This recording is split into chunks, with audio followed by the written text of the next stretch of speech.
Smoker not on the go yet. 10th Visit Apiary 1 at just after 2:30 in the afternoon. I'm coming down to get the wheelbarrow before I start filming, and finally there's some hawthorn coming to flower, and that's probably what the smell is in that other hive. It's hedgerow honey. Oh, there's a flutterby there. And is that a bee? I don't know. The bee should be working this.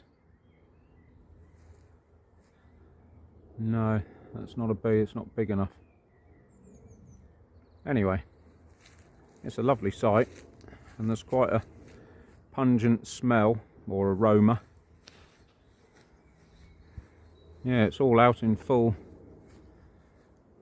Well, it's slow, isn't it? Look at this. There's still some buds. Look, can you see flowers and buds?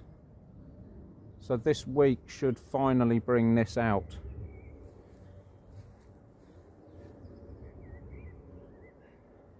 Finally. My old robin mate's going mad in the trees again. So we'll walk down and get the wheelbarrow, or I'll get the wheelbarrow. Clearly you're not going to get it. And have a quick look at these girls, see what they're doing while we're here, and see if we have a more pleasurable experience. There's the wheelbarrow. I'll just put my hood up just in case, because it's probably going to be fairly busy. Oh, blimey. We're a bit late, look at that lot. I've brought 2 supers down for these, because I'm sure that this is going to be chock-a-block now, full of something. Blimey, there's a lot of activity there. Look at this lot.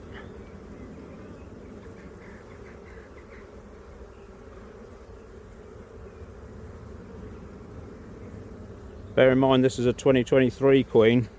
A lot of beekeepers will have ditched her by now, but you know, I go on behaviour and performance. You know, she'll have to go at some point, but you know, don't get rid of a good queen just because she's a year old.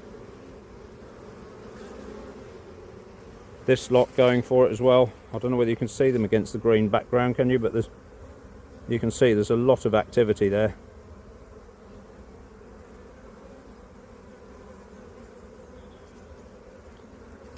I'll just move on to this final colony. So they're piling it in. Look at all those different coloured pollens.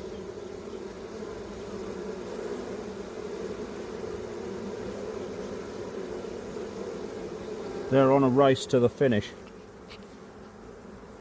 There, look at it. Piles of bees coming in, piles of flying bees. So there's some sort of urgency for me now to expand these colonies and get them onto full brood, full size, as in 3 supers. And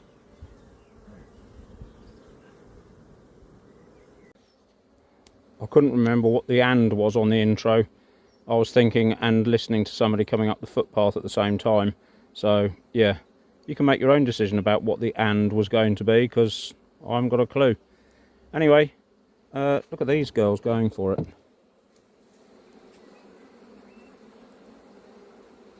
There did seem to be a mad dash for home, and I did wonder whether we were suddenly going to get thumped with rain. But anyway, I'll do the smoke trick and split the hive, and off we go.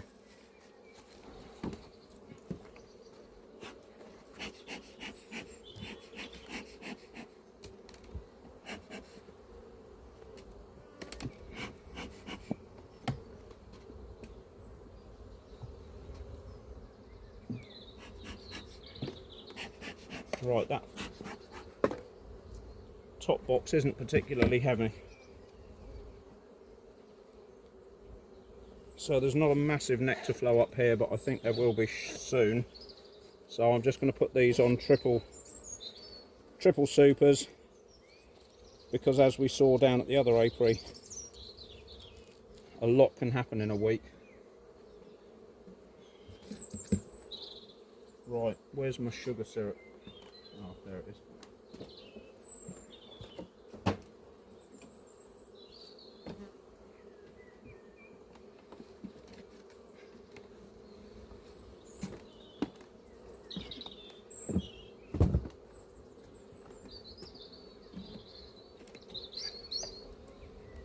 Blimey. There is some in that super, but there's not a lot, and this box is really heavy, so... But they're not cramped for room. Clean queen excluder.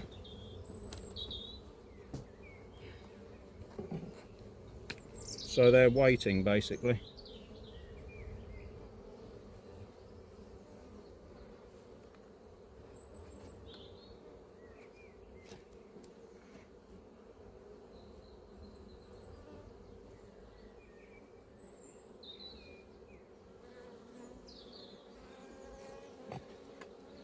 Which is encouraging. I thought we were going to find a whole bag load of difficulties here because of the noise and the anticipation of them wanting to get going, but looks like we're in the clear. But we haven't gone through this colony. Again, full nest. This is the mother of the grumpy lot, don't forget. Keep saying it, but look at the difference in the colony temperament.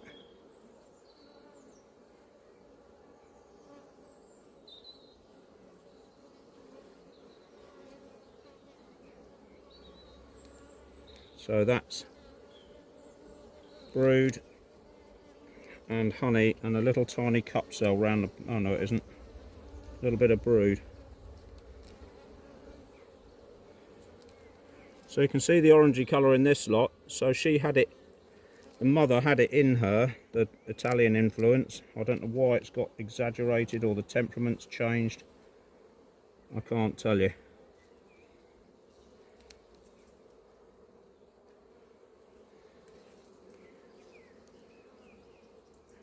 But there are dark drones here. That's a dark one.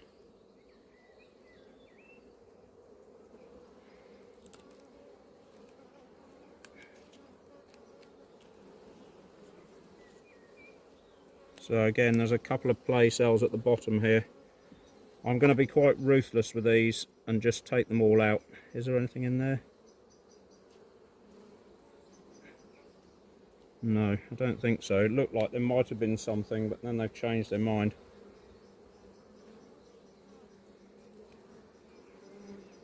So that could go downstairs, or actually let's swap it with this one. It's just easier instead of moving it up and down just for now. Maybe we'll do a bit of that next week.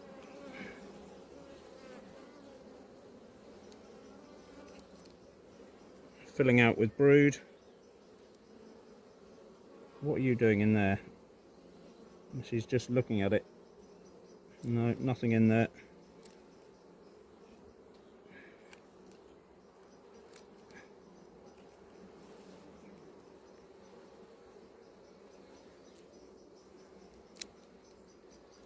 Full slab of brood on new comb. All good. Come on. Hurry up. It's nearly blooming, well, it has gone 3 o'clock actually, so we shouldn't really be doing this at this stage, but I do really want to get some sort of a free day to do admin tomorrow for work. It just relentlessly never gets done. And there's a limit to what people will tolerate. So there's quite a few cup cells on there that I've hammered. Another one here.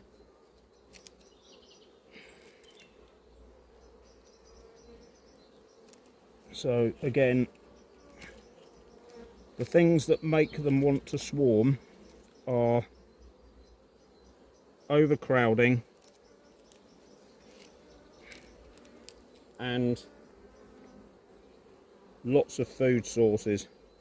So lots of bees in the colony and plenty of resources coming into the colony, so they think, well, we can clear off now and we're not going to leave these lot destitute.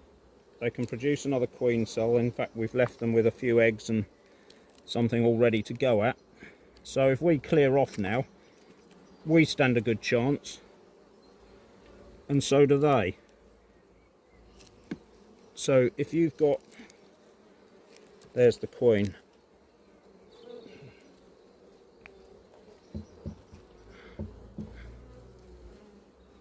Looking for somewhere to lay, which is good. She's not desperately fat and not desperately thin, so she's just going for it. Yeah, so what I was saying is that, you know, if they think they've got a good chance and the people they left behind have got a good chance, then they just go. They're just saying, right girls, come on. There's every chance we're going to win here. Now, I've just spotted a dodgy frame in here, but they've opened it and put a cup cell on there. So that is open. I'm just going to leave it. I can't be faffing around it this time of day. I've got 2 other colonies to look at. I don't know what it is about this blooming hive. Makes my back hurt. It's ridiculous.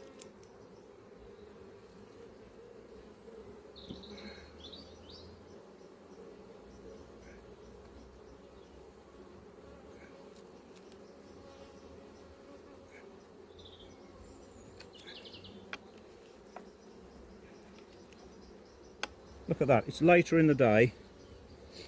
That queen's a year older than the daughter, so she should have less pheromone and the bees should be less inclined to stick with her, and yet look at them. Lovely.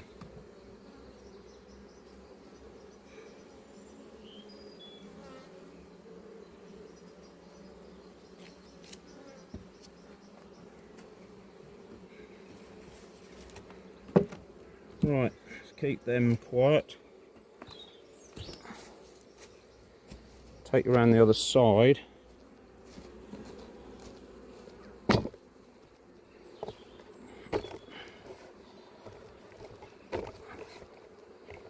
little bit of adjustment to this.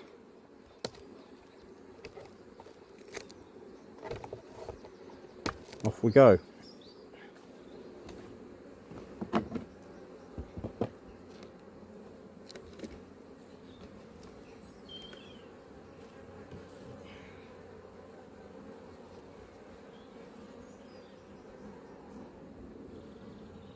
There is like a mist in the air, almost like, well, it's sort of sauna mist, you know, sort of hot, humid and sticky, which is, you know, bees like it like that. Not a lot to report in there. I'll move that forward if I can.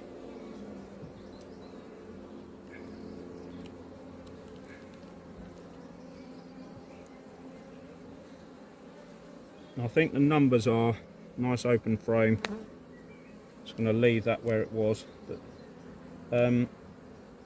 I think the numbers are, they like the hive temperature to be a constant 36 to 38 degrees. So they haven't even drawn that out, so it's not like they're short of space. And they like the humidity at 90%. So this sort of weather, that is absolutely ideal for them. They love it.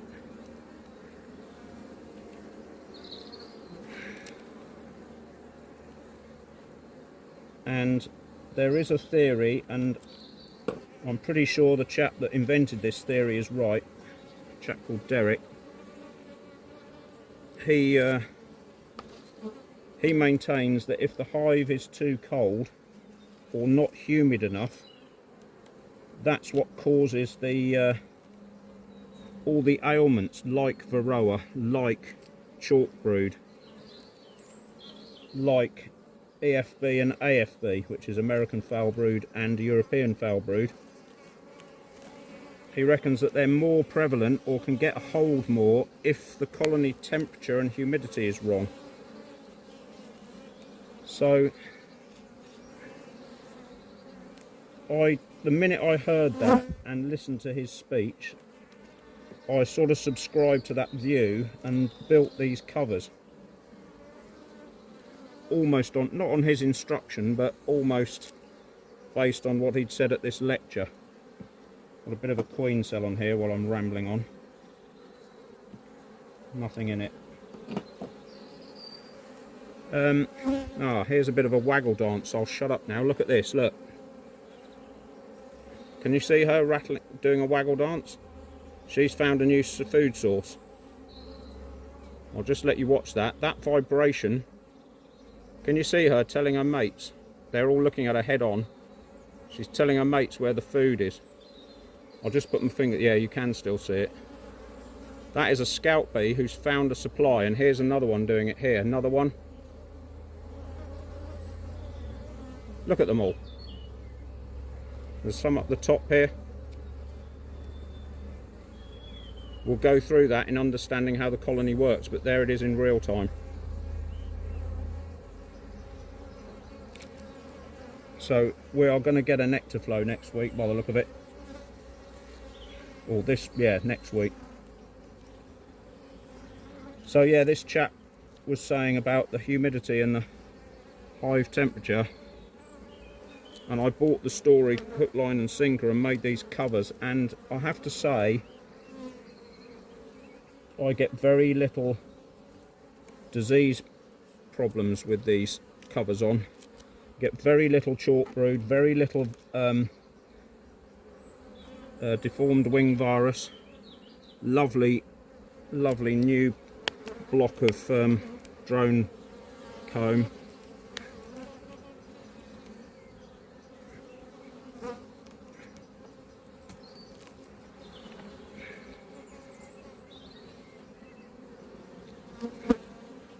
And so I've stuck with it and just made more. So for the honey production colonies that really need to get going and keep the temperature consistent,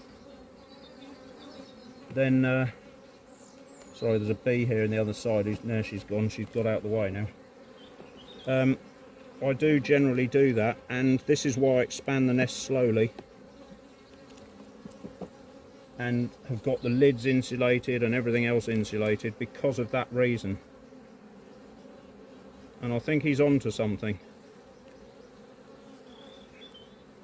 And I saw his first lecture 10 years ago, and I started 15 years ago. So I've been insulating bees, got them on solid floors, little tiny doors, all sorts of things that most mainstream beekeepers say, that's a load of rubbish. You'll come in unstuck on that, and look at them. You know, they're not in trouble.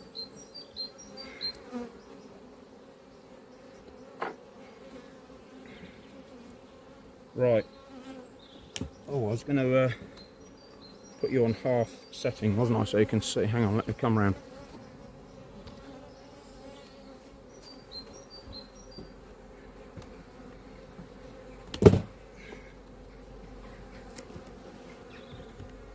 That hive weighs more than it should do. All of that should be up in the supers. Here's a drone. Can you see him? Got rounded bum.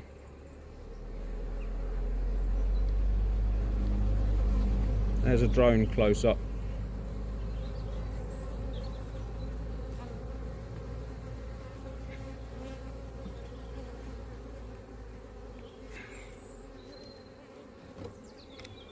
So why these girls have not put most of the food up in the supers, I don't know, but it might be that they just think we need most of it down here where the nest is. I don't know. So I'm just going to put triple supers on because I can't risk it now.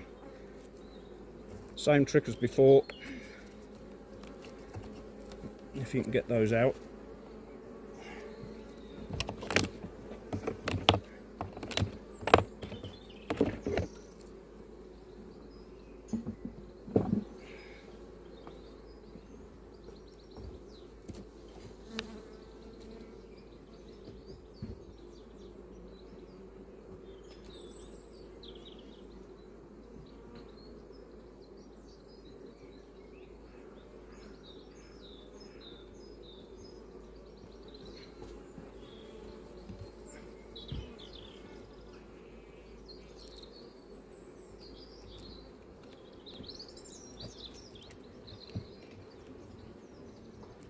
There is only a tiny bit of honey in there, but it gives them a pathway to come up. And because they're so calm, I can explain how that works. So you want the colony to bring this up here. So these two are like a ladder to the next boxes. So if you put two above, they'll come up and splay out sideways. If you don't put this link from here to the brood box, they'll just look at it as a barrier, and they'll just keep filling this one up and they'll bypass this one. So you want them to link this box to the next one, to the next one. Okay, I'll just see if I can get this a bit higher. Now it's at full extent, I think.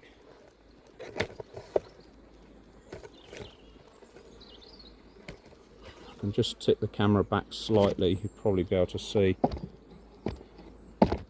Probably as the ground is on such a slope, the camera wants to fall over the minute I do anything like that. So that's the best I can do, folks, I'm afraid, and it's even on half mag, so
they've barely worked that top bit, but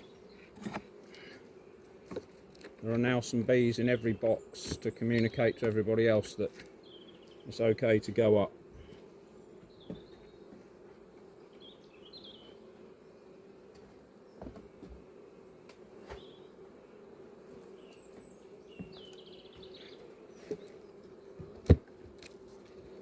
So that's the roof back on, job done.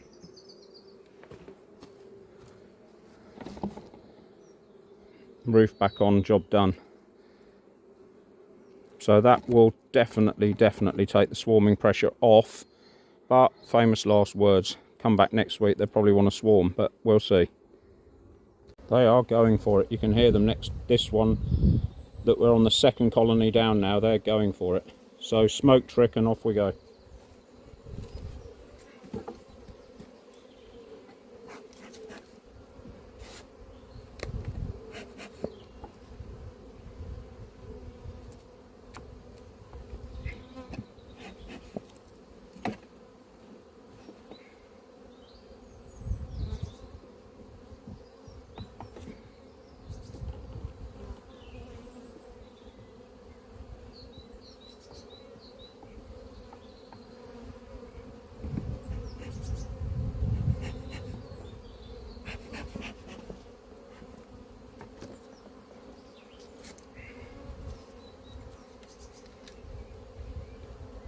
Let them chew on that again.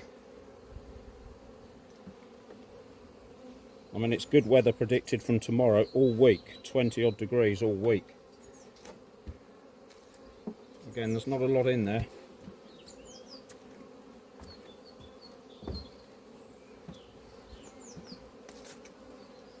Well, I think there might be soon. No bridge comb again.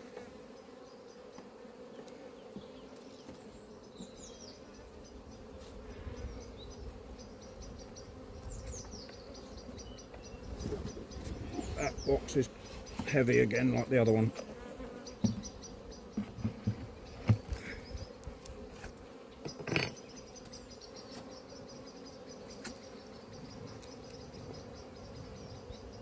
Must be a cat in the area, the old blackbird's going nuts.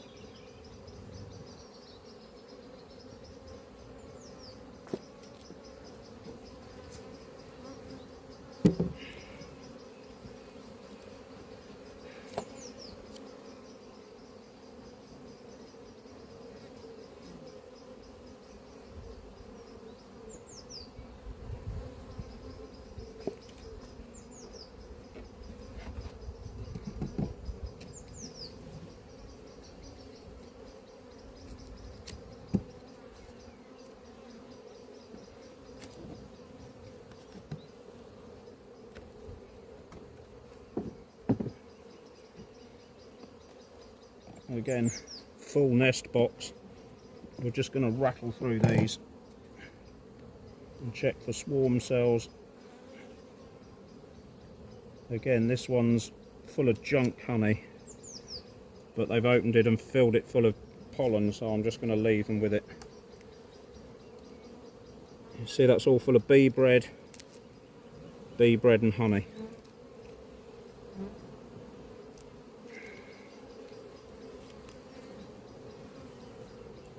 Starting to nest on that new comb, and there, that's all laid out with eggs.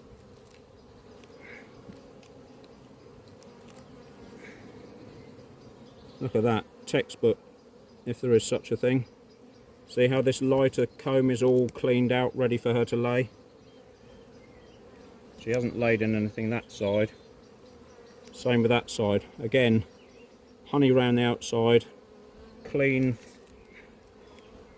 frame on the inside. That's how clean they are, with the supers as well. Lovely, filled out, lovely new comb full of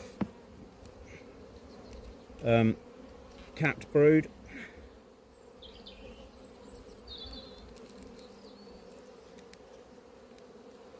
There's a little tiny cup cells here and here. Nothing in them.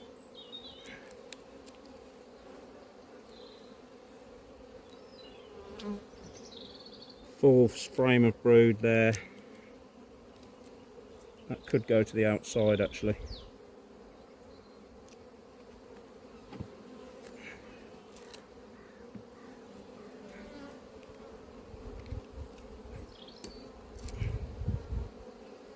Get this new stuff in the middle.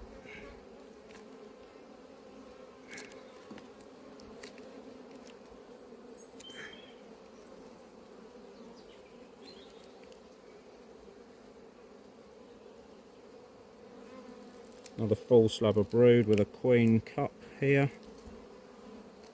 Nothing in it. Oh.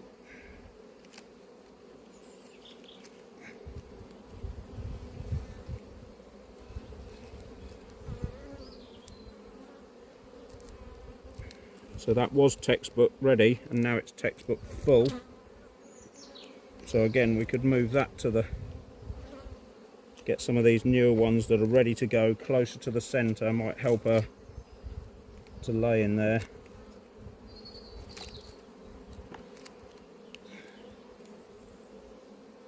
Another textbook one full of grubs here.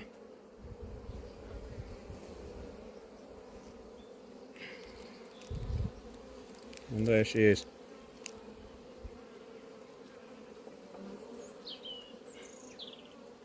Looking around for somewhere to lay. Nicely marked.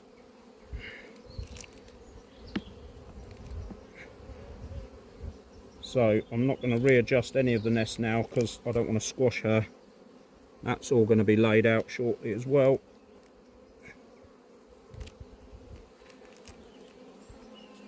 That's coming on. Coming on.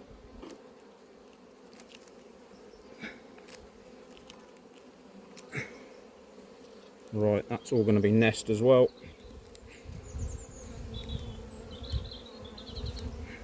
Couple of cup cells, nothing in them. They're just playing at it. So I may, what's this one? That's just all food, isn't it? That's just honey, so there's no advantage moving that in, so that can just stay there. Right. Oh.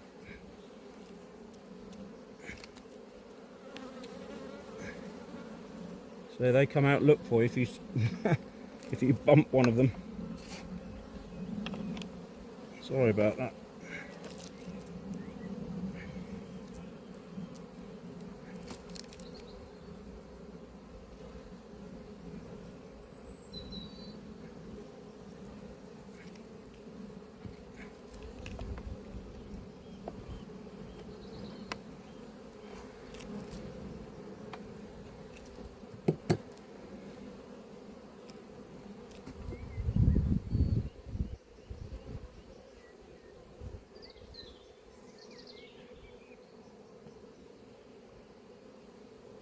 Right, that's that done.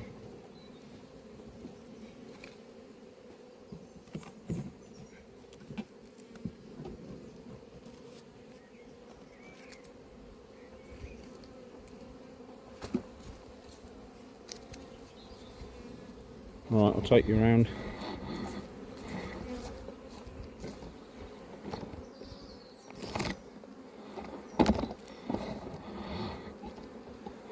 Lift off a bit because this bit is slightly higher and the ground is higher.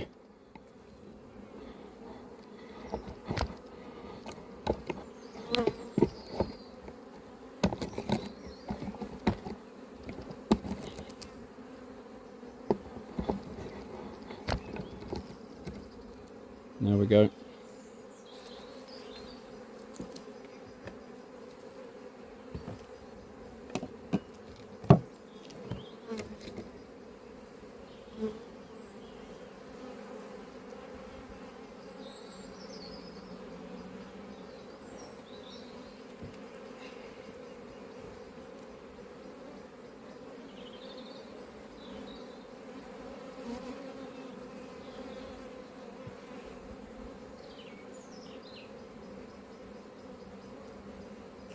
Look at this girl hitching a ride on the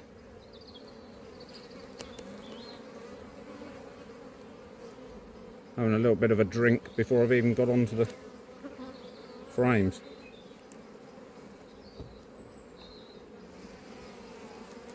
So here's a drone, and look, you know, if you want to pick a drone up and pretend it's a queen and just do your little marker thing on there, I guess that's how you do it, but I wouldn't dare pick a queen up like that, even though it seemed quite easy with a drone, because I don't care if something happens to him. Well, I sort of do, but, you know, he's not the lifeblood of the colony. So just, you know, you grab him like that, and he's vibrating, and he doesn't like it, but I could have marked him then and just gone dunk, dunk, dunk. So, you see these people do it with queens, but it scares the hell out of me, so I don't.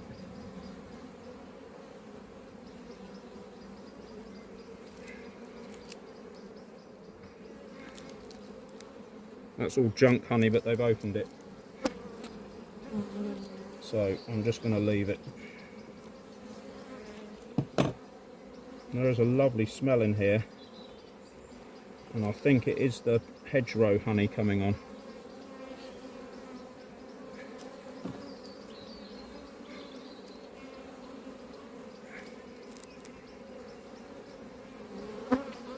So hatching and new brood, relayed brood, masses of pollen. So that really could go at the front if that's a dodgy frame at the front. We could probably get that up the front now, if that other one hasn't been filled. Yeah. Nice new frame of brood. I think that was the one that they didn't like last week, wasn't it?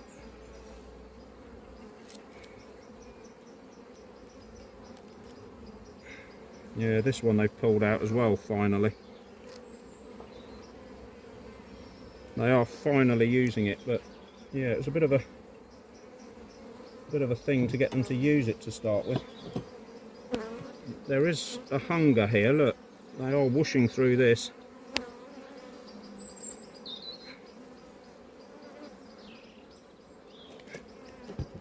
So maybe there is just a slight dearth after that rain, and a dearth just means a lack of honey or lack of nectar flow.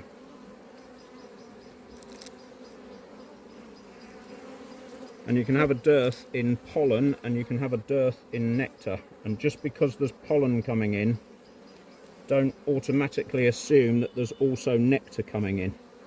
We saw that at the beginning of the year, if you remember, where I was still feeding and they weren't taking the pollen patties, but they were taking the sugar. Look at that, rammed with pollen.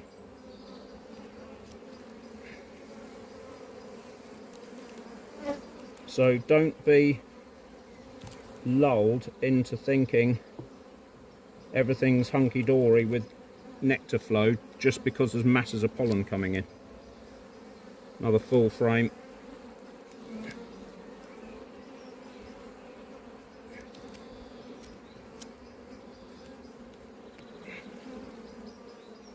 Completely blank. But they've opened that up ready. I don't know whether the drones are making a lot of fuss because it is swarming season, or whether they're in the way of the girls and eating everything. No comments, ladies, please. But it is a possibility that that's what's causing the... They know they need them about, but they, you know...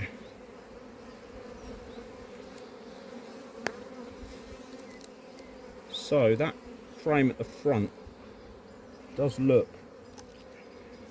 I thought it'd been stung then, but it wasn't. It was something else. Does look a bit knackered. Oh no, there is plenty of... There's honey and pollen in it, so I'm going to leave them with that. Come on, get off there.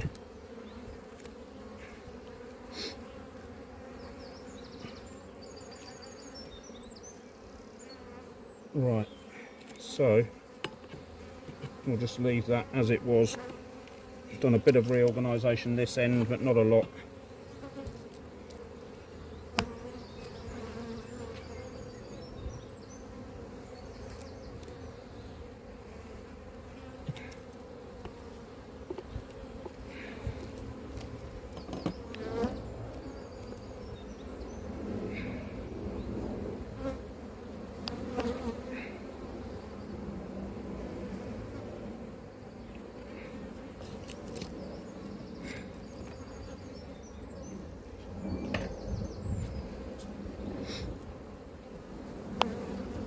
Come on.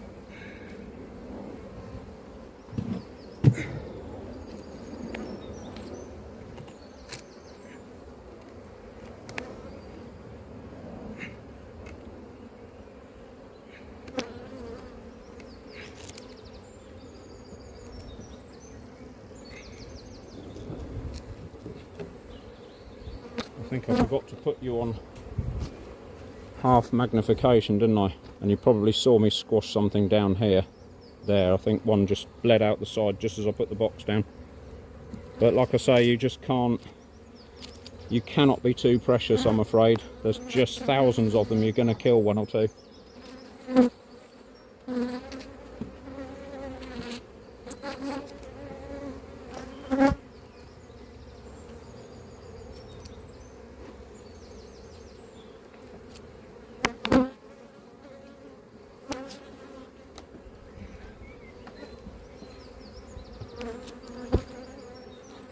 Just keep the destruction as minimal as possible.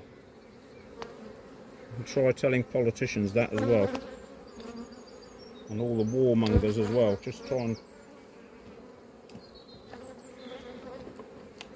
ease off on the destruction, please.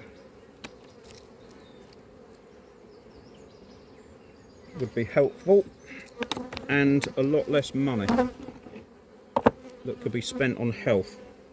And I will be shutting up immediately on that issue.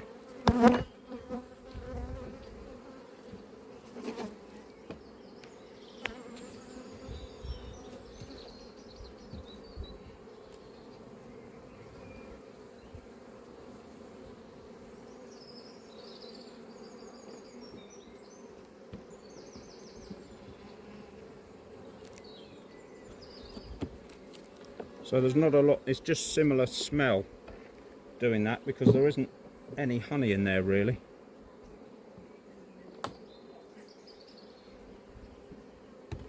But it's giving them something that smells the same.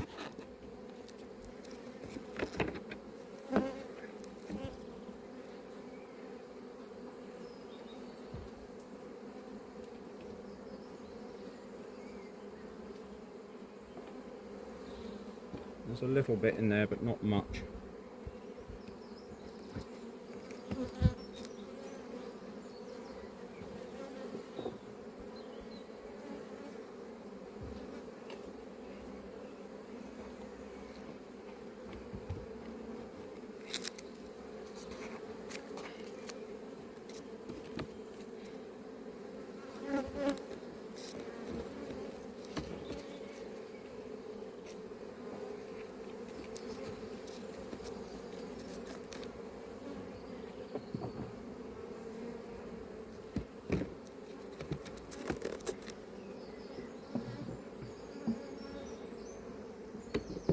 It could be, and you can see from this frame how the wax is sort of all over the shop. The cells at the bottom, the cells here look perfect, ready to put honey in, and these are all sort of misshapen and damaged slightly. And it could be that they're just up here cleaning them all out for now. So if you give them 3 boxes to clean out, it gives them something to do, lifts the bees up into the top of the colony, takes the pressure off the bottom of the colony, and then when finally the nectar flow starts crashing in, they're not panicking for somewhere to put it.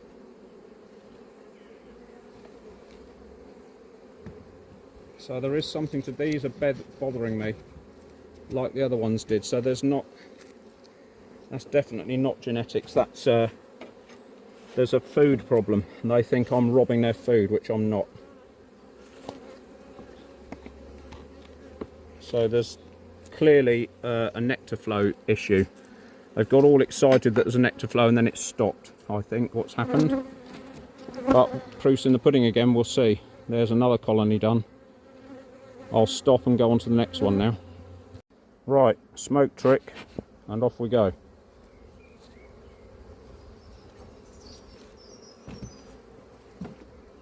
Oh, nearly went.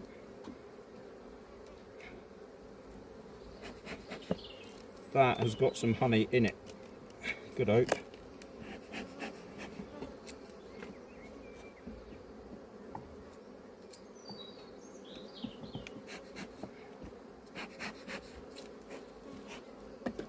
This is the most full out of all 3 of them.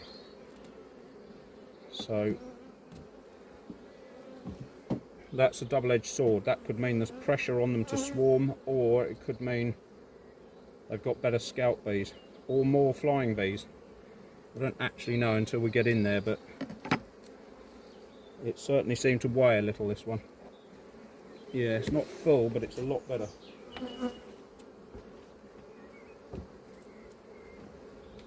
They definitely need more room. Definitely. Wow. That weighs a ton, and it shouldn't. It should be upstairs. But no bridge comb.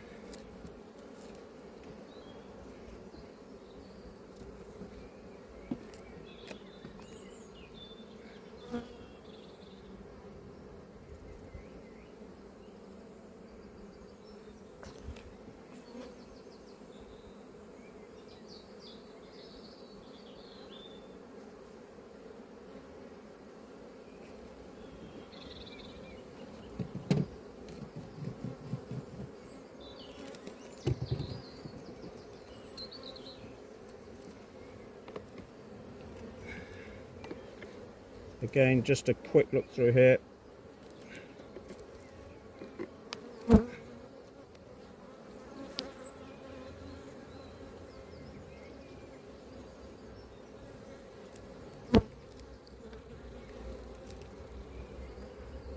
That one could go, and I probably will get rid of that next visit, because that is junk, unless they've cleared some of it out.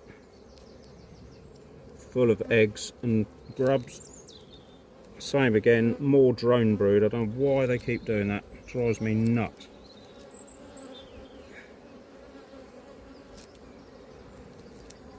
Couple of cup cells, nothing to worry about. Blimey. That's full of honey and nothing else, so that can go at the back. We will get rid of that one then. That's a brand new comb full of honey.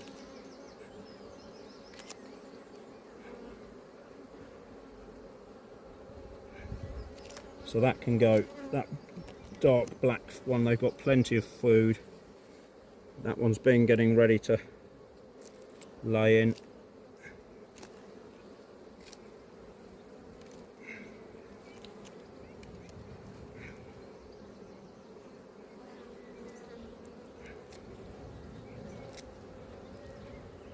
Full slab of brood, couple of cup cells, nothing in them.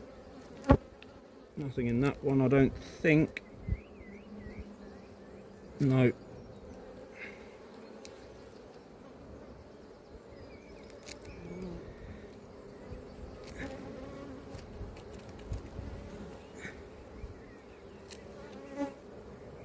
Full slab of brood.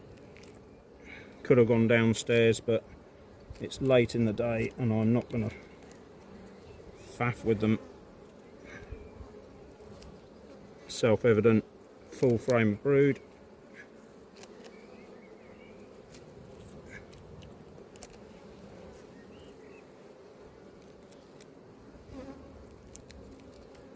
Another one.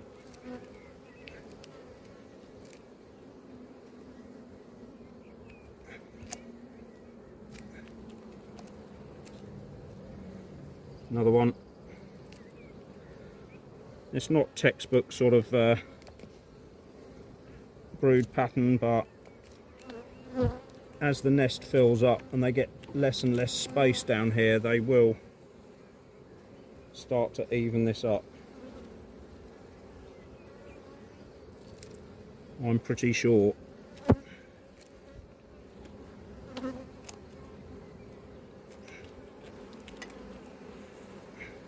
Full slab of brood.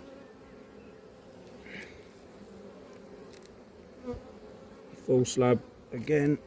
A couple of cup cells. Yeah, it almost feels like it wants to rain, and I wonder if that's why they're angsty. I don't know. Was this a rubbish one last time? I can't remember now. Yeah, pretty much. So that other one can go. Because if they're desperate for some rubbish stuff, there's some there.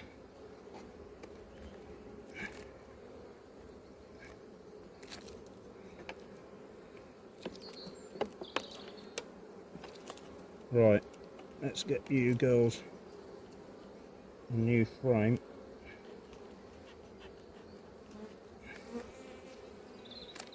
Where's that box?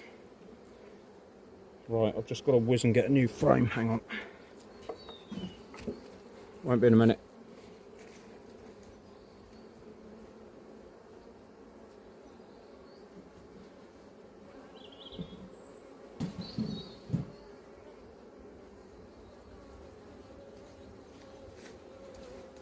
New frame.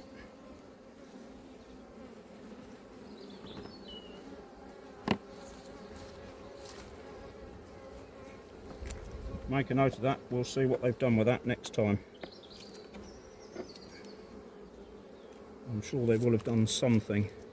Actually, you've been an idiot there, haven't you? That needs to go inside the nest.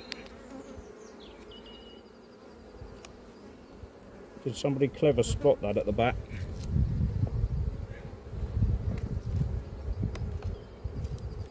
Come on. Right.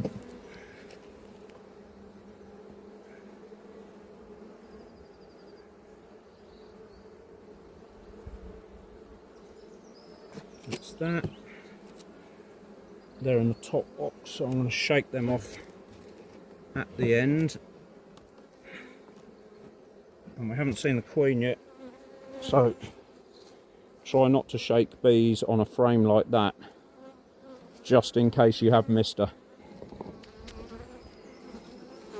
Well, none of these are missed her except the drones. Misses, you know what I mean.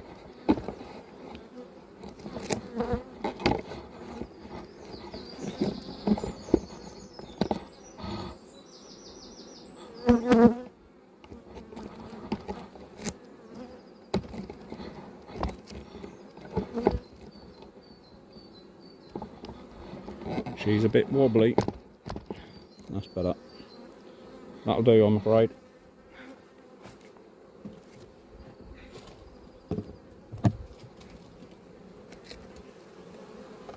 Check for the queen. She's not there.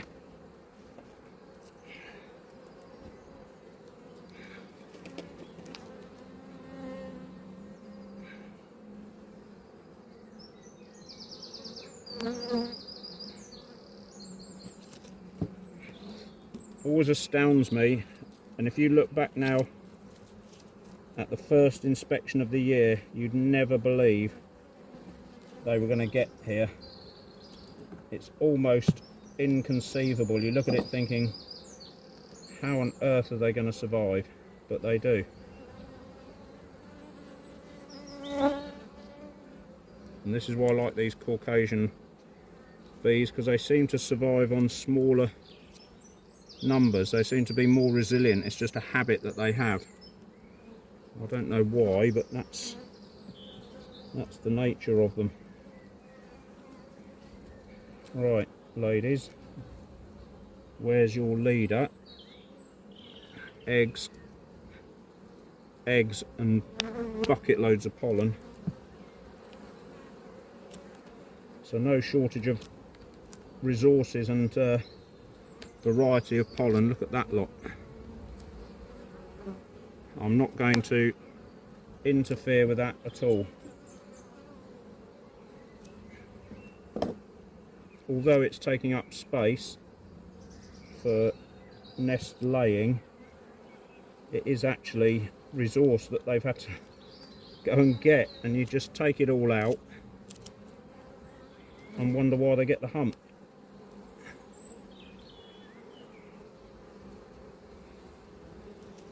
Nice frame of brood on new comb. So any minute now we're going to see her. Again, you see, they haven't drawn that out and I don't know why. But there's such a nice frame of brood there, I'm just going to leave it.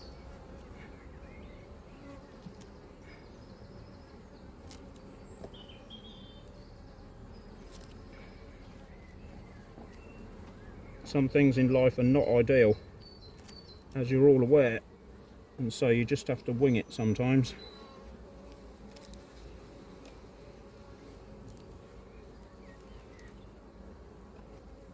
Beekeeping is one of those disciplines that is never ideal. You're just making the best of what you can.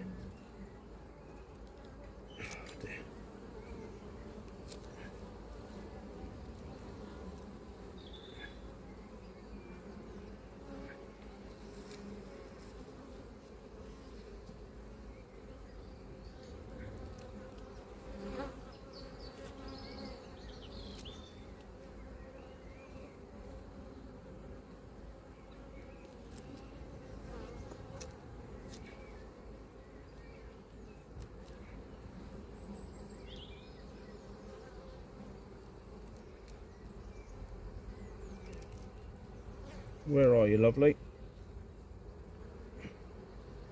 Thought we'd have found you by now.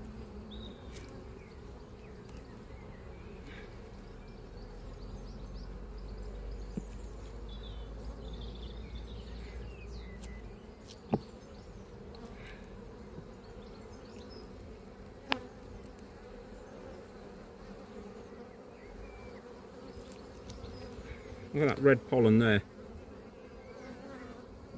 I thought that was the queen, but no.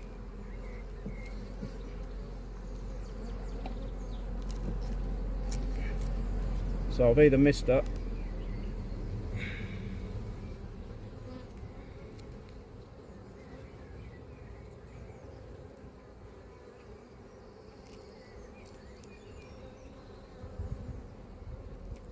or she's on this frame.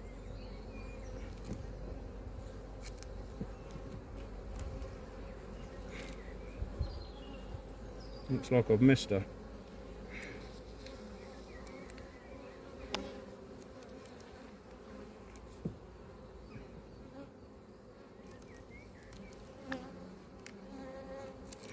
So she's most likely to be in that top box.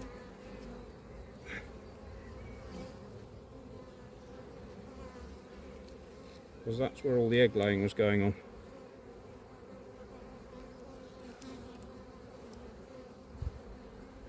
Rammed with bee bread.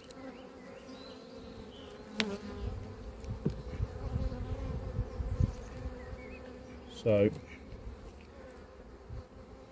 what am I going to do? I think I'm just going to leave that as we didn't see her today, because it's a bit late in the day.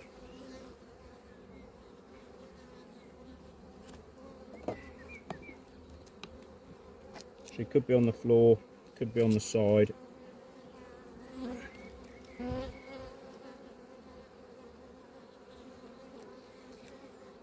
Oh, there you go, don't shake bees. Never shake bees off a frame until you've seen the queen. Gorgeous queen, that one.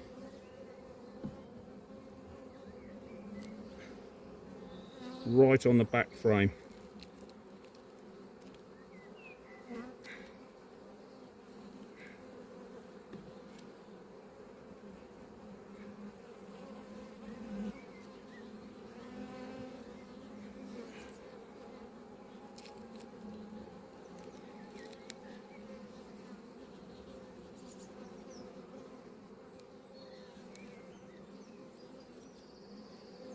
There she is, still on there.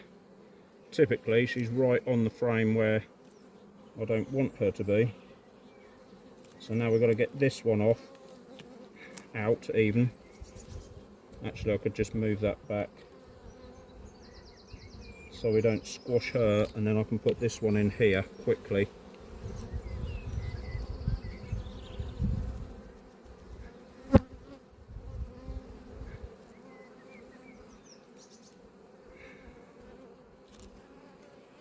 Come on you, out of the way. See how easy it is?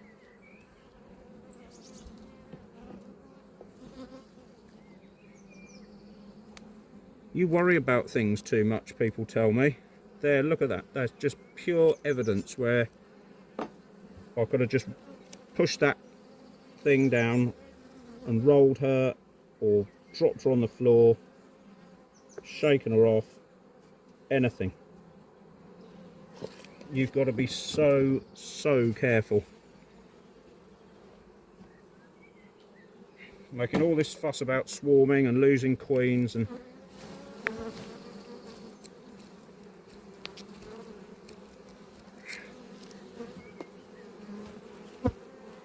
then you end up doing it to yourself.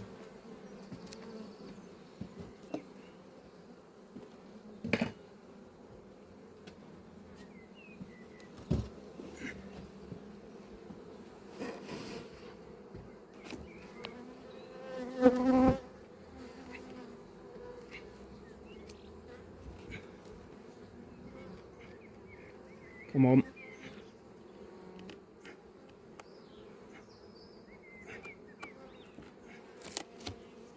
Right, couple got decapitated there, but this always happens, I'm afraid, when you've got such vast numbers of bees.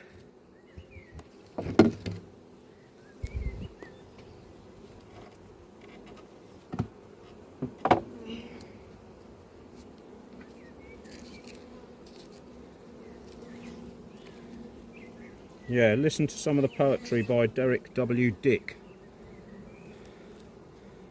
about personal responsibility and accepting blame if you get it wrong. Anyway, I'll stop moaning about that and put you on half doodah. There you go. We're going to do the supers trick now. Let's just lift this all the way up. Not that we've got the time, but we're on the last colony, so we've got as much time as we can muster now. We're not under pressure to do anything else.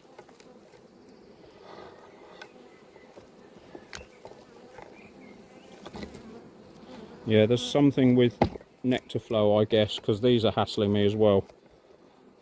And this is a brand new strain bought in last year, brand new queen from abroad, so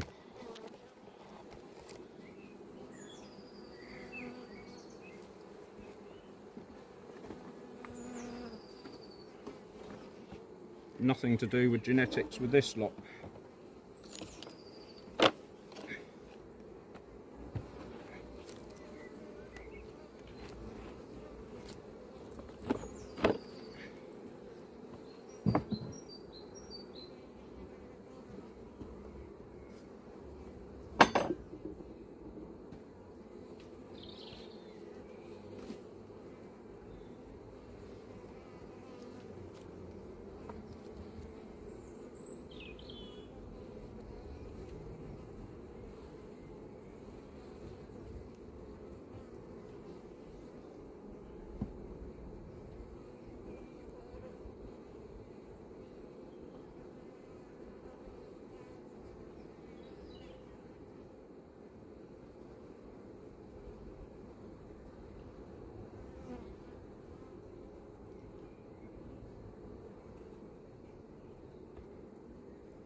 And 10 empty peanut butter jars for the person at the back of the class who can shout out why there are no drones in the supers.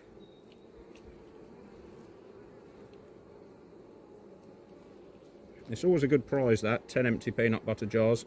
Don't say I'm not generous and I don't give you anything. And you guessed right, it's because they can't get through the queen excluder either. They're too big. Their bums are too big.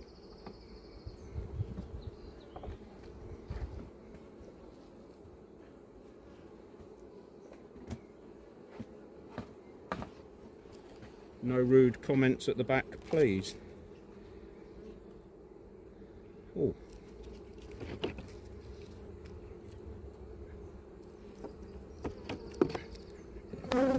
Those two are the wrong way round, so they might as well stay out.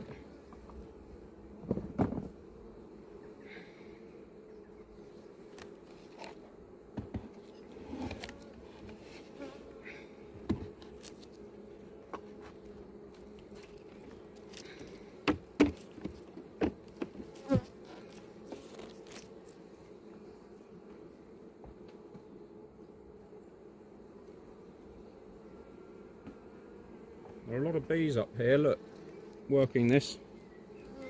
See, down but in between the combs.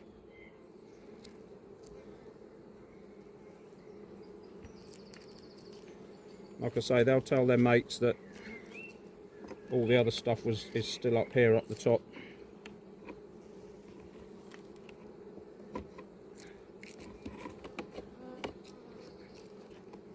So that's good. Just put the top one on.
Lots of bees on the roof. Hopefully you can just see them. And before I do that, actually,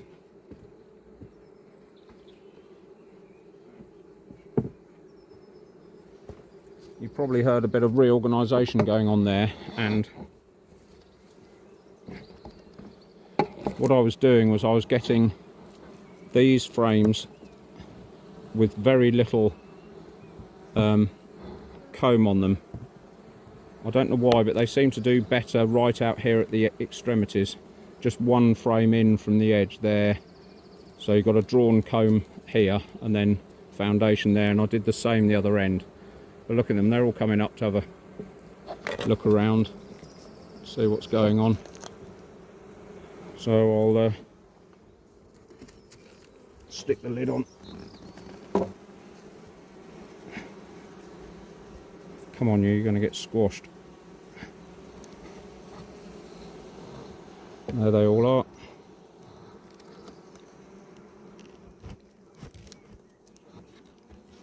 Quiet as a mouse. Lovely jubbly. Right, pack up and we'll have a look round at the end.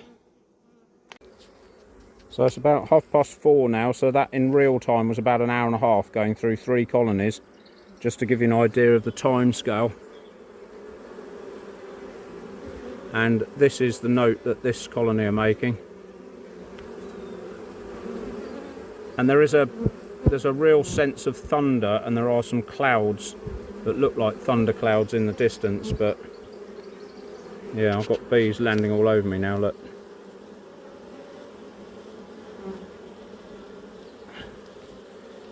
Anyway, you haven't got smelly vision, but I can tell you there's a cracking smell of something. It's probably pollen.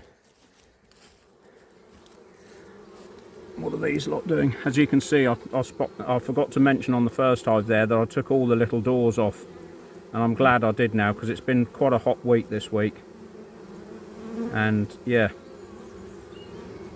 so they've now got a huge volume of air there to heat up and keep warm, and enough air to flow through there just to keep it nice and humid. Like I was saying earlier, they like 90% humidity, which, you know, as humans we would find unbearable. But you've got to think about the bees. It's nothing to do with you or how you want to keep bees, it's what's best for them, and then you hope that you get a better return from it, i.e. less disease, more honey, etc, etc, and which I must stop saying etc, etc, but I keep saying it, so there you go. But yeah, if that's what you understand the colony requires, they don't want masses of airflow. The same doctor that was doctor of biology, I think it knows, a doctor of engineering, I think, and he was explaining that, you know, they only, in nature, they go for a tiny little hole like that, and if you give them too much area as an entrance, here's another one just landed on me. If you give them too much area, they just fill it up with propolis anyway. So they don't need a lot of air movement, they just need a fair volume of air, because they like to keep it humid. And in warm weather it's easy for them to keep it humid, but obviously in the winter it comes in form of condensation, which everyone panics about. And you know, maybe they should in the winter, but in the summer the air is warmer, it holds more water, so it can be 90% humidity in there, and that's what they love. It's good for their health. Anyway, I've got 3 girls on my sleeve here. I'm hoping I can move without... Oh, there were 3, there's 2 now. So yeah, now, well, it's camera focus, I don't know. Anyway, they're all up my sleeve now, so I'm clearly in their way. I'm going to get out of the way. Hey, get off. Right, so I'll stand at the side so as not to get in their way. You can see there's masses of activity there and masses of pollen still, even at 4:30. And they're still landing on me. Even one just landed on the top of the camera with pollen. So she'll come off. Oh, there she goes. They're just so heavy when they get back to the hive, they just land because they're exhausted. Anyway, that'll do it for today. See you next week.